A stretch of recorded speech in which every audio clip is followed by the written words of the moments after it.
everyone for coming. What a great day. It is not a secret that COP26 is a failure. It should be obvious that we cannot solve a crisis with the same methods that got us into it in the first place. And more people are starting to realize this. Many are starting to ask themselves, what will it take for the people in power to wake up? But let's be clear, they are already awake. They know exactly what they are doing. They know exactly what priceless values they are sacrificing to maintain business as usual. The leaders are not doing nothing. They are actively creating loopholes and shaping frameworks to benefit themselves and to continue profiting from this destructive system. This is an active choice by the leaders to continue to let the exploitation of people and nature and the destruction of present and future living conditions to take place. The COP has turned into a PR event where leaders are giving beautiful speeches and announcing fancy commitments and targets, while behind the curtains, the governments of the global north countries are still refusing to take any drastic climate action.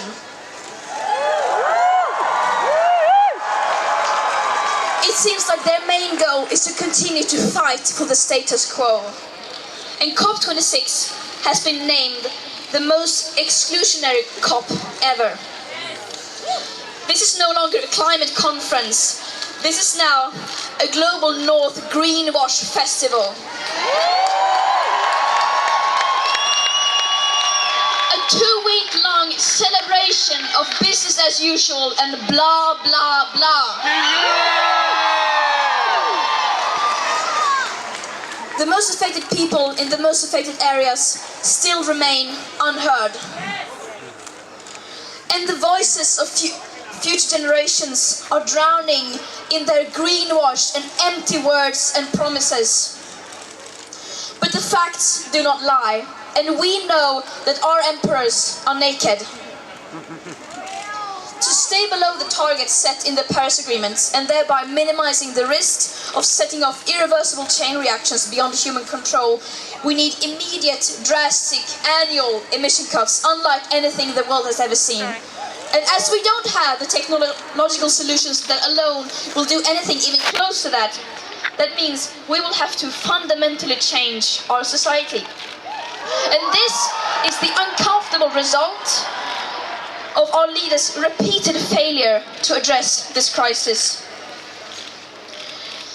At the current emissions rates, our remaining CO2 budgets to give us the best chances of staying below 1.5 degrees Celsius will be gone within the end of this decade.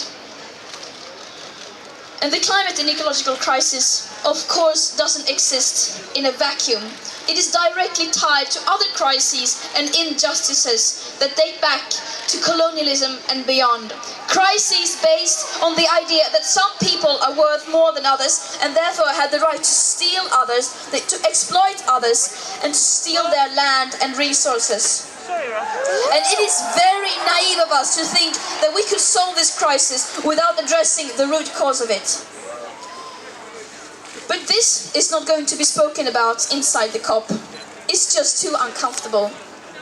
It's much easier for them to simply ignore the historical debt that the countries of the global north have towards the most affected people and areas. And the question we must now ask ourselves is, what is it that we are fighting for? Are we fighting to save ourselves and the living planet? Or are we fighting to maintain business as usual? Our leaders say that we can have both. But the harsh truth is that that is not possible in practice. The people in power can continue to live in their bubble filled with their fantasies, like eternal growth on a finite planet and technological solutions that will suddenly appear seemingly out of nowhere and will erase all of these crises just like that. All this while the world is literally burning on fire, and while the people living on the front lines are still bearing the brunt of the climate crisis. They can continue to ignore the consequences of their inaction, but history will judge them poorly, and we will not accept it.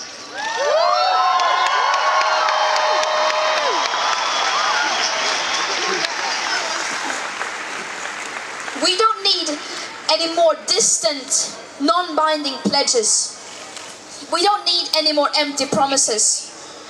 We don't need any more commitments that are full of loopholes and incomplete statistics and that ignore the historical emissions in climate justice. Yet, that is all that we are getting. And no, that is not radical to say. Just look at their track record. They have had 26 COPs.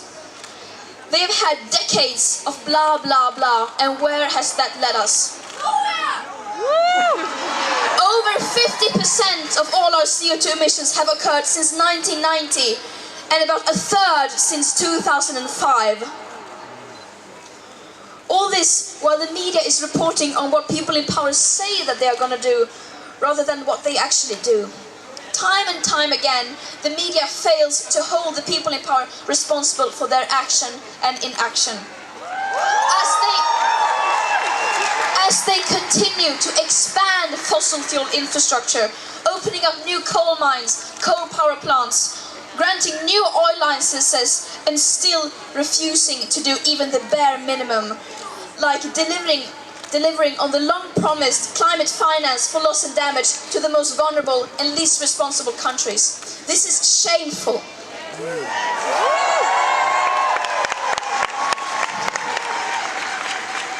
Some people say that we are being too radical, but the truth is that they are the ones who are radical. Fighting to save our life-supporting systems isn't radical at all. Believing that our civilization, as we know it, can survive a 2.7 degree or a 3 degree hotter world, on the other hand, is not only extremely radical, it's pure madness.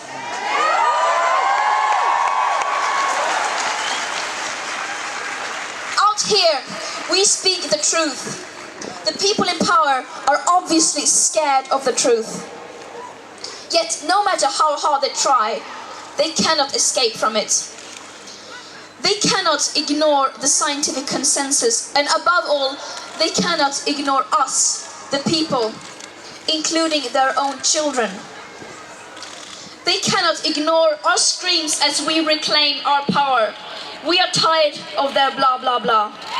Our leaders are not leading. This is what leadership looks like.